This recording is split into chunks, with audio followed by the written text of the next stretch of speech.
పేర్నాని గారు కొంచెం కొన్ని వ్యాఖ్యలు చేసి చంద్రబాబు పైన ఏమంటే పవన్ కళ్యాణ్ మా జ్యోతిలో ఉన్నాడు, ఇంకా మా కాపులతో అవసరం లేదని చెప్పేసి ఇలాంటివన్నీ చేస్తున్నాడు చంద్రబాబు నాయుడు అని చెప్పి కొన్ని వ్యాఖ్యలు చేయడం జరిగింది. సో దానికోసం మీరేం చెప్పాలి?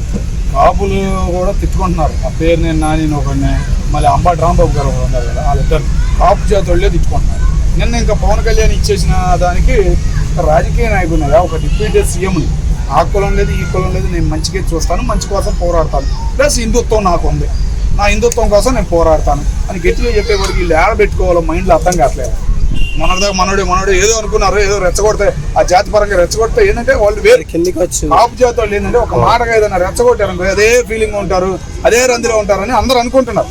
ఆ ఫీలింగ్ వల్ల ఏమవుతుందంటే ఉన్నది కాస్త పోతుంది, ఏది దొరకట్లేదు అన్నట్టు పేర్నేని గారి మాటలు అట్లా ఉన్నాయి. అయితే అలానే ఒక కాపు జాతిని ఆయన పాయింట్అవుట్ చేసి అలానే జన సైనికులు కూడా మధ్యలో లాగి జన సైనికులు లోపలేస్తున్నారు, అలానే మా కాపులు లోపలేస్తున్నారు, మా వైసీపీ వాళ్ళు లోపలేస్తారని చెప్పి పక్క వేరే ఇది ఏదైతే పార్టీ ఉందో ఆ పార్టీ వాళ్ళని లేపుతూ ఒక కాపు వర్గాన్ని లేపుతూ మాట్లాడుతున్నారు. అంటే కావాలని చెప్పి రెచ్చగొడుతున్నట్టయితే వ్యాఖ్యలు. నేను ఒక్కటే అడుగుతున్నాను ఆ పేర్నేని నాని గారిని, ఏ స్టేషన్కి వెళ్దాం, మీ కాపు జాతి మీద ముఖ్యంగా మీ వైసీపీ వాళ్ళ మీద ఎన్ని కేసులు పెట్టారు, టీడీపీ కూటమి వచ్చిన దగ్గర నుంచి ఎన్ని కేసులు పెట్టారో అడుగుదాం. నువ్వు అంటున్నావు కదా కేసులు అంటున్నావు కదా, ఎన్ని కేసులు పెట్టారో చూద్దాం. మీ కాలంలో ఎన్ని కేసులు పెట్టారో ఇప్పుడు ఎన్ని కేసులు పెట్టారో చూద్దాం. అని పోలీసులు కూడా తక్కువ అంచనా వేయద్దు. పోలీసులు ఇప్పుడు ఎలా బుద్ధి చెప్పాలో అలా బుద్ధి చెబుతున్నారు. ఏదైనా పని చేయాలన్నా బయటకు వచ్చి ఏదైనా మాట్లాడాలన్నా భయం అనేది మొదలయ్యేది.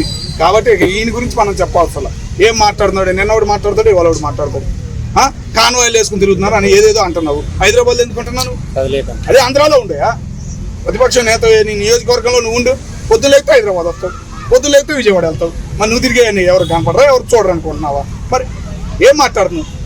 ఇప్పటికైనా నువ్వు దూరం అవుతున్నావు అనేది అర్థం చేసుకోవాలి జనానికి. ఇప్పటికైనా మాటలు అనేవి సరిగ్గా మాట్లాడాలి. పవన్ కళ్యాణ్ గురించి మాట్లాడాల్సిన అవసరం నీకేందయ్యా? ఒక మాట్లాడుతున్నావు నువ్వు, ఆయన డిప్యూటీ సీఎం, ఆయన పని ఆయన చేసుకుంటున్నాడు, నువ్వు మాట్లాడాల్సింది ఏముంది?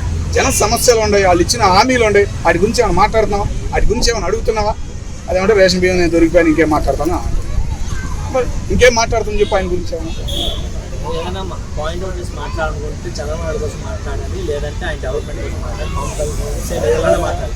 కానీ ఒక వర్గాన్ని తీసుకొచ్చి ఒక కులాన్ని తీసుకొచ్చి ఆయన అంటే కులాన్ని రెచ్చగొట్టడం లేదా దోచిన అంటే కులగొడవలు పెట్టడం అంత అవసరం. రాజకీయంలో కూడా ఎక్కువ ఏంటంటే ఈ ఆంధ్రాలో కులగజ్జ ఎక్కువ ఉంది.